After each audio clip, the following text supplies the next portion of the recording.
అందరికీ నమస్తే అండి. రాజకీయాల్లో హుందాతనం ముఖ్యం. దాంతోపాటు సమన్వయం చేసుకోవడం ముఖ్యం. వీటన్నిటికంటే ముఖ్యం కార్యకర్తలను కాపాడుకోవడం. నాయకులుగా ఎదిగిన తర్వాత, ప్రజాప్రతినిధులుగా పదవులు వచ్చిన తర్వాత దిగువ స్థాయి కార్యకర్తలను కాపాడుకోవడం ముఖ్యం.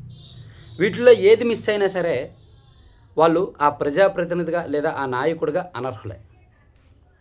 పైగా ఈగోలకు వెళ్ళడం, ఎదుటి వాళ్ళని గౌరవించకపోవడం, పార్టీ వాళ్ళని ఇబ్బందులు పెట్టడం, ఇవన్నీ కూడా తాను కూర్చున్న కొమ్మను నరుక్కునే రకమేనమాట. ఇదంతా ఎందుకు చెప్తున్నానంటే ఈ ఉపోద్ఘాతం అంతా చిత్తూరులో తాజాగా జరిగిన ఒక ఘటన గురించి చెప్పాలి మనం.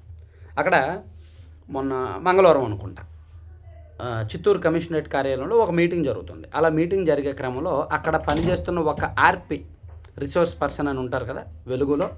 ఆ రిసోర్స్ పర్సన్ని కొంతమంది టీడీపీ మహిళా నాయకులు, ఎమ్మెల్యే అనుచరులు అనుకోవచ్చు, అంటే మహిళా నాయకులు వెళ్ళి దాడి చేశారు. అయితే ఆ మహిళలు ఏంటంటే మేము దాడి చేయలేదు, మేము కొట్టలేదు, జస్ట్ అడిగాము, తోసాము అని మాత్రమే చెప్తున్నారు. కానీ మనకున్న ఇన్ఫర్మేషన్ దాడి చేశారు. ఎందుకు దాడి చేశారంటే ఈ రిసోర్స్ పర్సన్లు వైసీపీ హయాంలో రిక్రూట్ అయ్యారు. అంటే గతంలో వాళ్ళకి తక్కువ జీతం ఉండేది, జగన్మోహన్ రెడ్డి గారు జీతం పెంచారు, 8,000 చేశారు. వాళ్ళకి ఎన్నికలకు ముందు జీతం పెంచాలనే డిమాండ్ ఉండటంతో చంద్రబాబు గారు అప్పట్లో కూటమి వాళ్ళు హామీ ఇచ్చారు, అధికారంలోకి వచ్చాక జీతాలు పెంచుతామని. వాళ్ళకి జీతాలు పెంచాల. ఈ 24 నెలల్లో వాళ్ళ పట్ల ఏం పెద్దగా జీతాలు పెంపు మీద ఎటువంటి ఆలోచనలు కానీ ఇది కానీ లేదు. దాంతో వాళ్ళలో అసంతృప్తి ఉన్నమాట వాస్తవం, అసమ్మతి ఉన్నమాట వాస్తవం. అయితే ఆ అసంతృప్తిని, అసమ్మతిని వెళ్ళగక్కడానికి ఒక సమయం, సందర్భం, వేదిక ఉంటుంది. అలా కాకుండా కొంతమంది లూజ్ టాక్తో అడపాదడప చిల్లరమల్లరగా మాట్లాడుతున్నారు. అలాగే ఈ రిసోర్స్ పర్సన్ ఎవరైతే చిత్తూరు కమిషనరేట్ కార్యాలయంలో పనిచేస్తున్నారో ఆ రిసోర్స్ పర్సన్ చంద్రబాబు గారిని అండ్ లోకల్ ఎమ్మెల్యే గారిని ఇద్దరిని కూడా ఏదో అనరాని మాటలు అన్నారు. అవి ఒక టీడీపీ మహిళా నాయకురాలి చెవిలో పడ్డాయి. అవి ఎమ్మెల్యే వరకు వెళ్ళాయి. అండ్ ఎమ్మెల్యే వరకు వెళ్ళక ముందే వేరే మహిళల వద్దకు వెళ్ళాయి. అలా వెళ్ళడంతో వాళ్ళు వెంటనే కోపంతో సీఎం గారిని తిడతావా, ఎమ్మెల్యే గారిని తిడతావా అని అడగడానికి వెళ్ళే సందర్భంలో మాట పెరిగి ఈ మహిళలందరూ ఆమె మీద దాడి చేశారు అనేది మనకు తెలిసిన ఇన్ఫర్మేషన్. ఇక్కడ వరకు అయిపోయింది. ఇక్కడ ఎంపీ వర్సెస్ ఎమ్మెల్యే అనడానికి మనకు లేదు, జరిగిన ఘటన అది. ఇలా జరిగినప్పుడు ఓన్లీ అధికారులు మాత్రమే కల్పించుకుంటే కమిషనర్ గారు ఇమీడియట్గా ఆ రిసోర్స్ పర్సన్ చేత కేసు పెట్టించవచ్చు. అంటే జరగాల్సిన ప్రొసీజర్ ఆ రిసోర్స్ పర్సన్ చేత కేసు పెట్టించవచ్చు. అది చట్టబద్ధంగా, న్యాయబద్ధంగా ప్రక్రియ జరుగుద్ది. పోలీసులు వస్తారు, ఎంక్వైరీ చేస్తారు, జరగాల్సింది జరుగుద్ది ఇందులో. కానీ అది జరగల.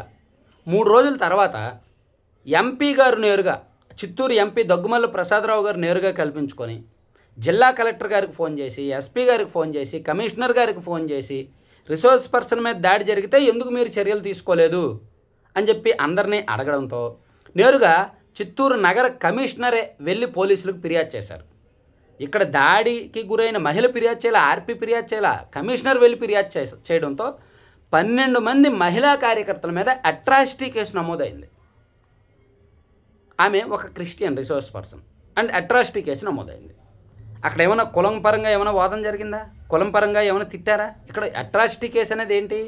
ఒక మనిషిని ఇంకో మనిషి కొడితే అట్రాసిటీ వర్తించదు. కులం పేరుతో దూషిస్తే, ఆ కులాన్ని తక్కువగా చూస్తే, జాతి భేదాలు చూపిస్తే అట్రాసిటీ వర్తిస్తుంది. కానీ ఇక్కడ కమిషనర్ గారు వెళ్ళడం, ఇమీడియట్గా అట్రాసిటీగా ఫిర్యాదు చేయడం, అట్రాసిటీ కేసు నమోదు అవ్వడం 12 మంది మహిళల మీద. వాళ్ళందరూ కూడా ఎమ్మెల్యే గారు అనుచరులు. ఇక్కడ ఈ విషయాన్ని సరే, ఇది అధికారులు, కమిషనర్ది లేదా పోలీసులది మనం తప్పు పట్టొద్దు, వదిలేద్దాం. చట్టబద్ధంగా వాళ్ళు ఏదో వెళ్తున్నారు అనుకుందాం. దీన్ని ఎంపీ గారు తన రాజకీయ ప్రాపకం కోసం ప్రమోట్ చేసుకున్నారు. ఎంపీ గారి ఆఫీసు నుంచి ప్రెస్ నోట్లు వచ్చాయి అన్ని మీడియా ఆఫీసులకు కూడా.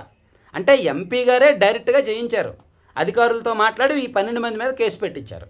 ఈ 12 మంది మహిళలు ఎమ్మెల్యే గారు అనుచరులు. ప్లస్ వీళ్ళు ఆ రిసోర్స్ పర్సన్ని కొట్టింది చంద్రబాబు గారిని, సీఎం గారిని అండ్ ఎమ్మెల్యే గారిని దూషించినందుకు. ఇక్కడ అంటే జరిగిన ఘటన ఇది. దీన్ని రాజకీయంగా హ్యాండిల్ చేయాలంటే ఒకలా హ్యాండిల్ చేయొచ్చు, చట్టబద్ధంగా హ్యాండిల్ చేయాలంటే ఒకలా హ్యాండిల్ చేయొచ్చు. చట్టబద్ధంగా పరిపాలనా పరంగా హ్యాండిల్ చేయాల్సింది కలెక్టర్ గారో, ఎస్పీ గారో, పోలీసులో, కమిషనర్ గారో చూసుకుంటారు. ఎప్పుడైతే ఎంపీ ఇన్వాల్వ్ అయ్యారో ఇమీడియట్గా ఎమ్మెల్యేతో మాట్లాడాలి.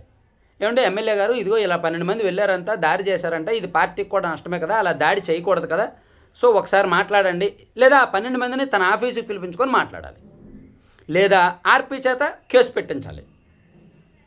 దాన్ని తన రాజకీయ ప్రాపకం కోసం ప్రమోట్ చేసుకోకూడదు. ఇక్కడ ఎంపీ గారు చేసిన అతి ఓవర్ యాక్షన్ ఏంటంటే, ఒకటే అధికారులతో మాట్లాడడం, 2 కేసు నమోదు చేసిన తర్వాత వాళ్ళే ఏదో మా ప్రోద్బలంతోనే కేసు నమోదైంది అని చెప్పి ఎంపీ ఆఫీస్ నుంచి అన్ని మీడియాలకు లెటర్లు వెళ్ళడం, ప్రెస్ నోట్లు వెళ్ళడం. అంటే ఇట్లా ఆయనే ఇన్వాల్వ్ అయ్యి ఈ 12 మంది మీద కేసు పెట్టించాడు. ఇది ఎమ్మెల్యే గారు తట్టుకోలేకపోతున్నారు. అక్కడ జరిగిన ఘటన ఇది. సో వాళ్ళ మీద కేసు నమోదు చేయాలంటే ఒక ప్రక్రియ ఉంటుంది, చట్టబద్ధమైన ప్రక్రియ. ఒక ప్రజాప్రతినిధే, ఒక పార్టీకి చెందిన ప్రజాప్రతినిధే ఇన్వాల్వ్ అయ్యి అంత ప్రెజర్స్ పెట్టి కేసు పెట్టించాల్సిన అవసరం ఏముంది? సో వాళ్ళందరూ కూడా నా అనుచరులు అని ఎమ్మెల్యే గారిలో ఆవేదన ఉంది. అంటే ఇట్లా చూడండి, అది యాక్చువల్లీ దీన్ని పొలిటికల్గా డీల్ చేయాలంటే మాట్లాడితే అయిపోద్ది, ఇంటర్నల్గా ఆఫ్ ద రికార్డ్ 4 గోడల మధ్య మాట్లాడితే అయిపోద్ది. కానీ అలా కాకుండా తన ప్రతాపం, తన పవరు చూపించడానికేమో ఇంత చేసి ఆ 12 మంది మీద కేసులు నమోదు చేయించారనమాట. సో ఇది ప్రస్తుతానికి చిత్తూరు రాజకీయాలని, జిల్లా కేంద్రాన్ని కుదిపేస్తోంది. సీఎంఓ వరకు విషయం వెళ్ళింది. పార్టీ పరంగా డీల్ చేయొచ్చు, ప్రభుత్వ పరంగానూ డీల్ చేయొచ్చు, కానీ 2 రకాలుగా కూడా ఫెయిల్ అయ్యారేమో అనిపిస్తోంది. Thank you.